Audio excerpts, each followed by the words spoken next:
Hi guys. ఈ video start చేసే ముందు చాలా క్లియర్‌గా చెప్తున్నాను మీకు నేను. ఈ వీడియో ఏ పార్టీని ఉద్దేశించి మాత్రం చేయట్లేదు video. And at the same time నేను ఏ పార్టీకి సంబంధించిన వ్యక్తిని మాత్రం కాదు. చాలా క్లియర్‌గా చెప్తున్నాను. నేను ఏ పార్టీకి సంబంధించిన వ్యక్తిని కాదు. అండ్ ఏ పార్టీని ఉద్దేశించి ఈ వీడియో కాదు యాక్చువల్‌గా. కాంగ్రెస్ గవర్నమెంట్ బిఫోర్ ఎలక్షన్ ముందు ఇచ్చిన హామీస్ ఎంతవరకు సక్సెస్‌ఫుల్‌గా చేయగలిగింది తెలంగాణ గవర్నమెంట్‌కి, తెలంగాణలో ఉంటున్న ప్రజలకి. And at the same time ఆ హామీస్‌లో సక్సెస్‌ఫుల్‌గా ఫుల్‌ఫిల్ చేసిన హామీస్ ఎన్ని? అండ్ టీఆర్ఎస్ గవర్నమెంట్ ఓడిపోవడానికి గల మేజర్ కారణాలు ఏంటిది? టీఆర్ఎస్ గవర్నమెంట్ నిజంగా తిరిగి కంబ్యాక్ ఇచ్చే ఛాన్స్ ఉందా? అండ్ కేటీఆర్ గారు మాట్లాడుతూ ఒక 10, 11 ఎమ్మెల్యే సీట్లు మాకు ఇయ్యగలిగితే మళ్ళీ రాష్ట్ర రాజకీయాల్ని శాసించే అవకాశం వస్తుందని ఇలాంటి వాగ్దానాలు చేయడం అసలు రీజన్ ఏంటిది? నిజంగా కాంగ్రెస్ గవర్నమెంట్‌ని దింపేసే శక్తి ఉందా టీఆర్ఎస్‌కి? సో ఇలాంటి విషయాలు అన్నీ బ్రీఫ్‌గా కొంచెం వీడియో లెంతీ ఉంటుంది డెఫినెట్‌గా. బ్రీఫ్‌గా ఎక్స్‌ప్లెయిన్ చేయడానికి ట్రై చేశాను. డోంట్ మిస్, చాలా ఇన్ఫర్మేటివ్‌గా ఉంటుంది. I hope. ఇప్పుడు తీసుకుంటే 10,000 వస్తుంది రైతు బంధు. కాంగ్రెస్ అధికారంలోకి వస్తే 15,000 వస్తుంది. ఇప్పుడు పెన్షన్ తీసుకుంటే 2,000 వస్తుంది. కానీ ఒక్క నెల వాయిదా పడ్డదంటే వచ్చే నెల మేము 4,000 ఇస్తాం. కౌలు రైతులకు కూడా ఏడాదికి ఎకరాకు 15,000. ఆడబిడ్డల ఖాతాలో 2,500 రూపాయలు ప్రతి నెల. 10వ తరగతి పాస్ అయితే 10,000 రూపాయల నగదు. ఈ రోజు 1,00,000 రూపాయలే వస్తున్నాయి. వచ్చే నెల మీరు తీసుకుంటే 1,00,000తో పాటు తులం బంగారం ఆడబిడ్డలకే ఇచ్చి 4,000 రూపాయల నిరుద్యోగ వృత్తిని ఇచ్చి ఇలానే చాలా హామీస్ ఇవ్వడం జరిగింది బిఫోర్ ఎలక్షన్ ముందు. And at the same time వాళ్ళు ఇచ్చిన హామీస్లో మెయిన్గా ఫోకస్ చేసింది సూపర్ 6. ఏదైతే ఆ 6 హామీస్ ఉన్నాయో వాటి మీద ఫోకస్ చేసిరాళ్ళు. అండ్ ఎలక్షన్ అయిపోయిన తర్వాత వెంటనే రిజల్ట్ వచ్చిన తర్వాత వాళ్ళు అందులో ముఖ్యంగా ప్రకటించింది ఫ్రీ బస్ అనే విషయాన్ని.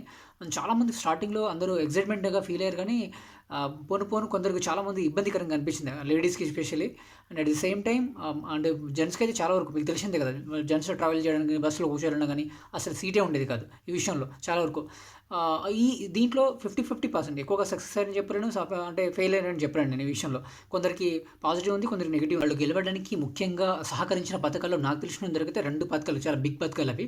అందులోనే ఎక్కువగా ఈ రైతులు ఎవరైతే ఉన్నారో వాళ్ళు టెంప్ట్ అవ్వడం జరిగింది యాక్చువల్గా.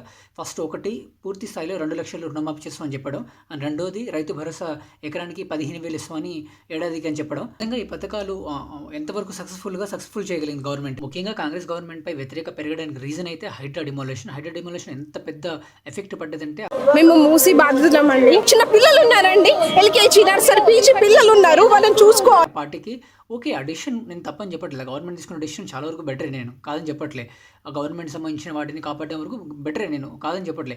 కానీ ప్రజలు ఎవరైతే నివసిస్తున్న ప్రజలు ఉన్నారో వేళ్ళ తరబడిగా,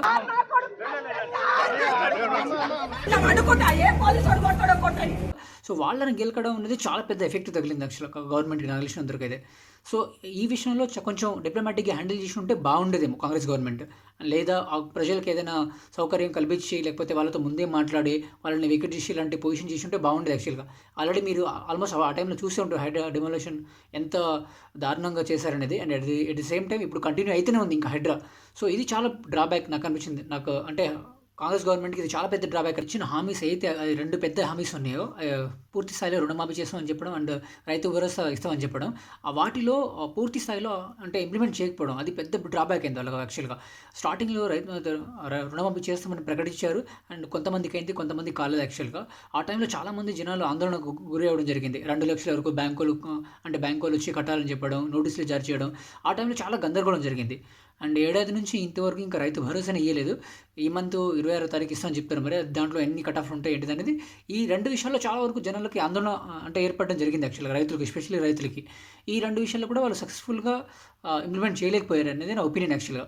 టీఆర్ఎస్ పార్టీ గురించి మాట్లాడాలంటే 2014 జూన్ 3 నుంచి స్టిల్ 2023 డిసెంబర్ 9 ముందు కంటే వరకు వాళ్ళే పరిపాలించడం జరిగింది. 10 సంవత్సరాలు 2 టర్మ్స్లో పరిపాలించడం జరిగింది. సో ఈ పరిపాలనలో ఎంతవరకు డెవలప్మెంట్ అయిందని అనుకుంటున్నాను మీరు కింద కమెంట్లో తప్పకుండా తెలియజేయండి.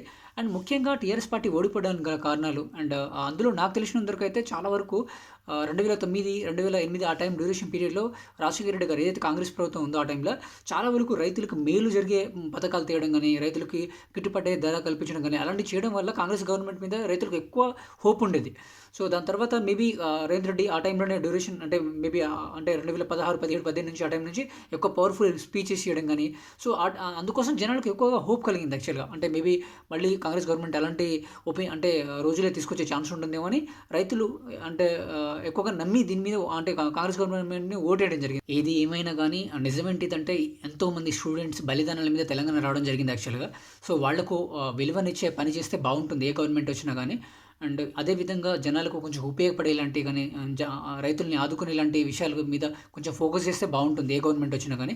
సో మీకు ఏమనిపించింది, ఈ 2 గవర్నమెంట్లో ఎంతవరకు ఏ గవర్నమెంట్ బెటర్ అనిపించింది అనేది తప్పకుండా కమెంటబుల్లో తెలియజేయడం ట్రై చేయండి. వీడియో కనుక మీకు నచ్చితే తప్పకుండా subscribe and like and share చేయడం మాత్రం మర్చిపోకండి. ఎందుకంటే మీరు చేసే ఒక్క సబ్స్క్రిప్షనే నాకు ఎంతో ఉత్సాహాన్ని ఇస్తుంది అండ్ ఇలాంటి టాపిక్ మళ్ళీ తీయడానికి నాకు ఆనందాన్ని ఇస్తుంది డెఫినెట్గా. సో అందుకోసం తప్పకుండా సబ్స్క్రైబ్ చేసుకుంటారనేది అనుకుంటాను. Thank you so much and జై హింద్.